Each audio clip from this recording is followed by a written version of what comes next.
আসসালামু আলাইকুম ওয়া রাহমাতুল্লাহি ওয়া বারাকাতুহু। হ্যালো গাইস, সবাই কেমন আছেন? আমি এই ব্লগটা তৈরি করতেছি শুধু আপনারা দেখবেন এই জন্য, এবং অন্যদেরকেও দেখার সুযোগ করে দেবেন। দেখেন, এখানে পেঁয়াজ, টমেটো, লবণ, পাতিমরিচ, হলদির গুঁড়া, মিক্স মশলা এগুলোই দিছি, আর কোনো কিছু দিই নেই। আশা করি এরকম হয়, অবশ্যই আপনারা জানাবেন। আর এই ফাঁক হবে এই যে মুরগি, দুটো চিকেন, চিকেন দেখা দিলাম। এখন সাথে কী দিব?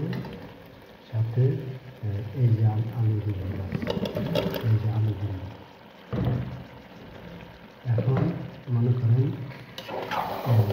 ইনশাল্লাহ এভাবে আপনারা অবশ্যই ফাঁক করবেন, দেখবেন ইনশাল্লাহ সুস্বাদু হবে এবং কালারও সুন্দর হবে, খেতেও সুস্বাদু হবে। তো আশা করি যারা বাসা বাড়িতে ফাঁক করবেন, এইভাবে একটু ফাঁক করবেন। আমি মাংস চিকেন ফ্রাই করে নেই, আমি এভাবে দিয়ে দিয়েছি। অবশ্যই চিকেনটা ফ্রাই করে নিয়ে আরও সুন্দর হবে, আরও সুস্বাদু হবে। তো আমি এইভাবে দিয়ে দিচ্ছি, কেন আমার টাইম কম, এই জন্য আমি এইভাবে দিয়েছি। কেন আমার কাজও করতে হবে, এই ফাঁকটাও করতে হবে। তাই আশা করি আল্লাহর রহমতে সবাই থাকবেন। এই তো আমাদের মাঝে মাহে রমজান মাস চলে আসতেছে, আর অল্প কিছুদিন বাকি আছে।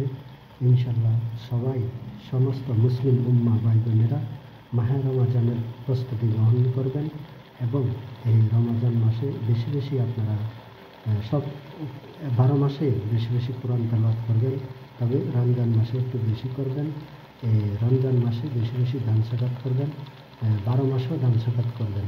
যেন মানুষকে সাহায্য করা এটা রসুলের সুন্নাহ, মানুষকে সহায়তা করা এটা রসুলের সুন্নাহ। হ্যাঁ, আপনি যেটুকু পারেন এতটুকু মানুষকে হেল্প করবেন, সাহায্য করবেন, কিন্তু একমাত্র কী জন্য করবেন?